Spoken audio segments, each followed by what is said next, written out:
আসসালামু আলাইকুম। আমি মোহাম্মদ রহমানুজ্জামান রোহান। আজকে আপনাদের সামনে আসছি সমস্যার একটা ক্লাস নিয়ে। আমরা সমস্যা শিখি কিভাবে? সমস্যা কাকে বলে, কত প্রকার, সমস্ত পদ কি, তারপর হচ্ছে পূর্বপদ কি, পরপদ কি, তারপরে ব্যাস বাক্য নির্ণয়। এই কারণে হয়টা কি, যখন আমি সিরিয়ালে পড়ি কিন্তু পরীক্ষায় আসে সমস্যা নির্ণয় করতে পারি না। তো আজকে আমরা একদম ডিটেলস আলোচনা করব না, আমরা শুধু সমাজ নির্ণয়টা করব সহজভাবে। আপনি ক্লাস 7 থেকে শুরু করে একদম ব্যাকরণ যখন শুরু হয় তখন থেকে বিসিএস পর্যন্ত এই সমাজ থেকে প্রশ্ন আসে, এবং আজকে আমরা দেখবো কিভাবে সমাজ নির্ণয় করা যায়। সমাজ আমরা জানি মূলত 6 প্রকার: দ্বন্দ্ব, কর্মধারয়, তৎপুরুষ, বহুব্রীহি, দ্বিগু, অব্যয়। আমি রাস্তায় একটু সমস্যা ক্ষেত্রে আছি, এটা সমস্যা মেন প্রকার ভিতরে পড়ে না, কিন্তু বিগত সালের প্রশ্ন অ্যানালাইসিস করে দেখা গেছে তাদের সমাজ থেকে যথেষ্ট প্রশ্ন আসে। তো আমাদের লক্ষ্য করি কর্মধারায় এখানে লিখে আছে বড় পদ, তৎপুরুষ, বড় পদ, তারপরে আমি লিখি দ্বিগুতে বড় পদ, তারপরে আমি লিখি প্রাণীতে বড় পদ। পরপদ মানে কি? সমাস কখনো একটা শব্দ নিতে পারে না, দুইটা শব্দ মিলে সমাস হয়। সমাসের শব্দের অবশ্যই দুইটা ভাগ থাকে। প্রথমটাকে বলা হয় প্রথম পূর্বপদ, আর পরেরটাকে বলা হয় পরপদ। তো যেগুলোতে আমরা পরপদ দেখছি সেগুলোতে পরপদের অর্থ প্রাধান্য পাই। আমরা পরপদ যেহেতু 4টা আছে ওইটা পরে শিখতেছি, বাকি 3টার দিকে লক্ষ্য করি। প্রথম আছে দ্বন্দ্ব, উভয় পদ। উভয় পদ মানে কি? দুইটা পদেরই প্রাধান্য পায়। তারপরে আছে কি? বহুব্রীহি, তৃতীয় পদ। তৃতীয় পদ আবার কি জিনিস? বহুব্রীহি এমন একটা জিনিস সমাসে যেখানে প্রথম পদেরও প্রাধান্য পায় না, মানে পূর্ব পদেরও প্রাধান্য পায় না, পরপদেরও প্রাধান্য পায় না। যেটা প্রাধান্য পায় নতুন একটা অর্থ তৈরি হয়, যার কারণে লেখা হয়েছে তৃতীয় পদ। তারপরে দেখি অব্যয়ভাব। অব্যয়ভাবে পূর্ব পদের প্রাধান্য পায়। তো আমরা যদি এখন দ্বন্দ্বের দিকে যাই, উভয় পদ কিভাবে উভয় পদের প্রাধান্য পায়? যে দ্বন্দ্বের যদি উদাহরণ লিখি, বাবা মা। এখানে বাবা মানে কি বাবাকে বোঝাচ্ছে না মাকে বোঝাচ্ছে? দুটাকে বোঝাচ্ছে, যার কারণে এটা কি দ্বন্দ্ব সমাস। তারপরে যদি আরেকটু উদাহরণ দেখি, ঘর বাড়ি। ঘর বাড়ি দেখি ঘরকে বোঝাচ্ছে নাকি বাড়িকে বোঝাচ্ছে? ঘর বাড়িতে ঘরকে বোঝাচ্ছে, বাড়িকে বোঝাচ্ছে। তারপরে এটি কোন সমাস? দ্বন্দ্ব সমাস। তারপরে যদি আমরা আরেকটা উদাহরণ লক্ষ্য করি, ঝড় বৃষ্টি। ঝড় বৃষ্টি, এখানে কি ঝড়কে বোঝাচ্ছে না বৃষ্টিকে বোঝাচ্ছে? যদি তুমি তোমার কোনো বন্ধুকে বলো আমার বাইরে তো সেই ঝড় বৃষ্টি হচ্ছে, তার মানে কি ওখানে ঝড়ও হচ্ছে, বৃষ্টিও হচ্ছে, বাতাসও আছে, পানিও আছে। এখন এগুলো কি সব হচ্ছে দ্বন্দ্ব সমাস। তারপরে যদি আসেন বহুব্রীহি, আমার কাছে সবচেয়ে কঠিন লাগে বহুব্রীহি, কিন্তু আজকে আমরা অনেক সহজভাবে শিখবো। বহুব্রীহিতে কোন অর্থ প্রাধান্য পায় না, তৃতীয় পদ একটা নতুন একটা শব্দ তৈরি হয়। যেরকম যদি একটা উদাহরণ দেখি, বৌভাত। এখন কথা হচ্ছে সবটা অনেক সহজ। বৌভাতে কি বউকে বোঝাচ্ছে না ভাতকে বোঝাচ্ছে? বৌভাতে কিন্তু বউকেও বোঝায় না ভাতকেও বোঝায় না। এখানে বউ হচ্ছে একটা স্ত্রীলিঙ্গ, ভাত হচ্ছে একটা খাদ্য। কিন্তু বৌভাত মানে কি আমি সেটা সেটা বুঝি? বৌভাত মানে আমরা বুঝি একটা অনুষ্ঠান, যেখানে খাওয়া দাওয়া করে, মানে বিয়ে অনুষ্ঠান আর কি। এরকম যদি আরেকটা ইয়া লিখি, উদাহরণ, হাতে খড়ি। এখন হাতে খড়ি দিয়ে হাত বোঝাচ্ছে নাকি খড়ি বোঝাচ্ছে? আমরা যদি টিভি সিরিয়াল দেখি দেখবেন অনেক অনুষ্ঠানে দেখায় যে বাচ্চার হাতে খড়ি হচ্ছে। বাচ্চার হাতে খড়ি মানে কি? বাচ্চা যে যেই হাতে খড়ি, মানে হাতে শিক্ষা দেওয়ার যে অনুষ্ঠান, সেটাকে বলা হয় হাতে খড়ি অনুষ্ঠান। তার মানে কি হাতে খড়ি, বৌভাত, এগুলো হচ্ছে বহুব্রীহি সমাস। তারপরে যদি কি অব্যয়ীভাব। অব্যয়ীভাবে লেখা আছে পূর্বপদ। পূর্বপদ মানে কি প্রথম পদের প্রাধান্য পদ। আমি যদি একটা উদাহরণ লক্ষ্য করি, উপশহর। উপশহর, এখানে উপ বোঝাচ্ছে না শহর বোঝাচ্ছে? কনফিউজিং কথা হচ্ছে। উপশহর হচ্ছে শহরের ভেতরে থাকে, তার মানে এটা তার শহর অবশ্যই বোঝাচ্ছে না। আর শহর যদি না হচ্ছে অবশ্যই বোঝাচ্ছে। উপ মানে হচ্ছে সদৃশ। সদৃশ অর্থাৎ শহরের সদৃশ, কিন্তু শহর না। একইভাবে যদি আমরা দেখি উপগ্রহ, এখানে কি উপ বোঝাচ্ছে না গ্রহ বোঝাচ্ছে? প্রথমত হচ্ছে এখানে গ্রহ বোঝাচ্ছেই না, কারণ গ্রহ আলাদা জিনিস, উপগ্রহ আলাদা জিনিস। এখানে তাহলে গ্রহ যদি না বোঝায় অবশ্যই উপ বোঝাচ্ছে। আর উপ থাকলে এখানে এই উপ অর্থ সদৃশ। তার মানে আমরা কি বুঝলাম, বেশিরভাগ অবয়ব সমস্যার ক্ষেত্রে দেখবেন যে এরকম আছে আছে অথবা এমন কিছু যুক্ত আছে যেগুলো থেকে ওটার অর্থ মানে ওটার ছোট অর্থ প্রকাশ পায় কিন্তু ওই অর্থটা প্রকাশ পায় না। এগুলো হচ্ছে অব্যয়ভাব। তাহলে ফাইনাল ডিসকাশন কি? যদি উভয় পদই বোঝা যায়, যেমন বাবা ঘর বাড়ি ঝড় বৃষ্টি, তাহলে দ্বন্দ্ব সমান। যদি কোনোটাই বোঝা যায় বউ ভাত হাতে খড়ি, তাহলে বহুব্রীহি সমান। আর যদি প্রথম পদ বোঝা যায় মানে পরের পদের প্রাধান্য যদি কম থাকে প্রথমটা বোঝায়, তাহলে হচ্ছে অব্যয়ভাব। এবার আমরা বাকি চারটা জানি। এখন বাকি চারটে কি কি আছে? কর্মধারায় তৎপুরুষ ভৃগু প্রাণ। তো আমি চারটা উদাহরণ লিখি।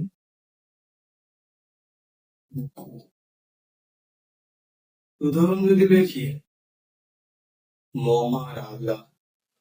মহারাজা যেহেতু লিখলাম, তার ছেলেকেও লিখি। মহারাজার ছেলে কি হবে? রাজপুত্র। লিখলাম রাজপুত্র। তারপরে আমরা লিখবো আমপা। আচ্ছা, আমপা আমার লিখি। আমরা একদম শুভ আছে।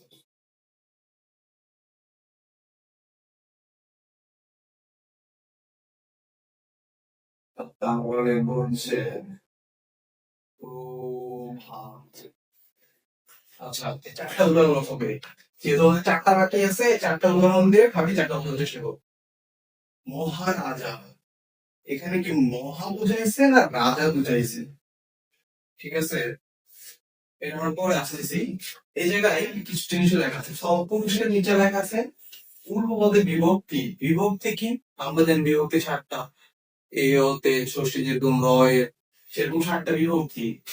লিখিতে লেখা আছে সংখ্যা, প্রাকৃতে লেখা আছে উপসর্গ। এখন মহারাজাকে আমরা যদি বাদ দেই, চৌরাস্তায় আসি। চৌরাস্তায় কি লেখা আছে? চৌ।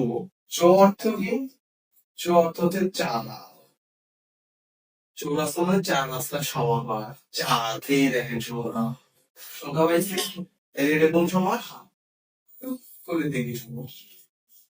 তারপরে যদি প্রভাতে আসি, প্রো প্রো অর্থ হচ্ছে প্রকৃত বা প্রকৃষ্ট বোধহয়, মানে প্রকৃত অর্থে আর কি। প্রকৃষ্ট আর ভাত, ভাত মানে কিন্তু খাওয়ার না। প্রভাত মানে কি? সকাল। এ ভাব মানে হচ্ছে আলো। এ ভাব মানে কি? আলো। এই যে প্রো, প্রো কিন্তু উপসর্গ। এই যেখানে লেখা আছে উপসর্গ। এখন উপসর্গ কেমনে জানবো? উপসর্গ আমাদের করতে হবে। খাঁটি বাংলা উপসর্গ আছে, নৎসর্গ আছে, টোটালি 41টা। সেগুলোর ভিতরে প্রো পড়া পড়ি নেই। তার মানে কি? যদি উপসর্গ থাকে তখন বিশেষ সমাস, এই পরিপাটি সমাস। এটা ভালো কিছু জানবো। প্রভাব এবং সুন্দর। তারপরে এবার যদি আসি মহারাজাকে আমরা স্টপ রাখছি, কিসের জন্য সেটা বলবো। রাজপুত্র। এই রাজপুত্র দ্বারা রাজ বুঝাইছে না পুত্র বুঝাইছে? অবশ্যই রাজার পুত্র, তার মানে ছেলে বুঝাইছে। আমি কি বললাম? রাজার পুত্র। এটা বাংলা কি হচ্ছে? রাজার পুত্র। এই যে এখানে র দেখা যাচ্ছে, এর র কি জানি? র হচ্ছে ওই যে এখানে লেখা আছে বিভক্তি। এটা হচ্ছে ষষ্ঠী বিভক্তি। ষষ্ঠী বিভক্তি কি কি? র এর, এগুলো হচ্ছে ষষ্ঠী বিভক্তি। রাজা র, তার মানে কি? রাজার পুত্র। তারপরে লিস্ট সবার আছে আমরা আসলাম মহারাজ। এখন যেহেতু কর্মধারে বাকি আছে, অবশ্যই এটা কর্মধারেই হবে। কিন্তু কিভাবে হবে?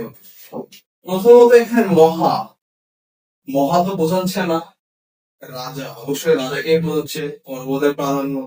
এই জায়গায় কি কোনো বিভক্তি আছে? নাই। এর ভিতরে কি কোনো সংখ্যা আছে? নাই। এখানে কি কোনো উপসর্গ আছে? নাই। যেহেতু এগুলো কোনো কিছু নাই, তার কারণ এটা হচ্ছে কর্মধারয় সমাস। এটা যদি আমরা ব্যাকরণ বের করি, তাহলে বের হবে মহান যে রাজা। এখানে একটা দেখার বিষয় কি, যদি আমরা কর্মধারের ব্যাস বাক্য বের করি, তাহলে তার ভেতরে যে থাকবে, মহানবী, মহারাজা, এগুলো হচ্ছে কর্মধারয় সমাস। তারপরে আমাদের একটা এক্সট্রা সমাস আছে, যেগুলো, আচ্ছা আরেকটা উদাহরণ দিই, তৎপুরুষ সমাসের যেটা অনেক আসে, আম পাড়া। আমি এই বছর পরীক্ষা দিয়েছিলাম ঢাকা ইউনিভার্সিটিতে, সেখানে হচ্ছিল আম পাড়া তৎপুরুষ সমাস। কিসের জন্য তৎপুরুষ সমাস? এখানে আম পাড়া দিয়ে আম কি বলেছে না পাড়া বলেছে, কনফিউজিং, খুবই কনফিউজিং। এখানে আম পাড়া দিয়ে আমকে বোঝায় নাই, কারণ আমাদের টার্গেট আম না পাড়া, কোন পদ্ধতিতে পাঠাচ্ছে সেটা। এবং এটা শুধু ধান কি, আম পাড়া মানে কি, আম দিয়ে পাড়া। এখন আম কে, এই যে কে, কে হচ্ছে দ্বিতীয় বিভক্তি। তৃতীয় চতুর্থ একটু আমাদের কনফিউজিং লাগে। দ্বিতীয় কে,